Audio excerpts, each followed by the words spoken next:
Ошол эми урматтуу элим, мына сиздердин колдооңуздар менен Кудай буйруп мен ушул жогорку кеңешке барып депутат болуп шайланып калсам, мен айткан сөзүмө турам. Мына азыр бул жерде аксакал айтып өттү, аксакал, биздин жер, сугат жер жок. Кайрак жер деп атасыңар. Биздин күткөнүбүз эле кышында кар, жазында жамгырды күтөбүз деп атасыңар. Албетте, бул да оор маселе, бирок ушул маселени мен чечип бергенге аракет кылам.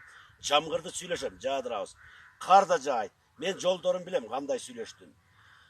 Кар демек жана мен сиздердин айылга бир, мына могу жериңерге бир муз аянтчасын куруп берейин деп атам. Муз аянтчасы кенен кылып куруп берем. 1 жашка чыга элек балдар менен 70 жаштан өткөн аксакалдар үчүн бекер үлгөта менен куруп берем. Ошон үчүн кышында каалашыңарча муз тепсеңиздер да болот. Рахмат, эми колдоп берип коюңуздар. Рахмат. Катырдым я. Biraz apırtmadan hoş koyup bileysiz. Апыртпаганда мен эмне жанатам бер сага? Манас айтып атам ба? Апырттым да.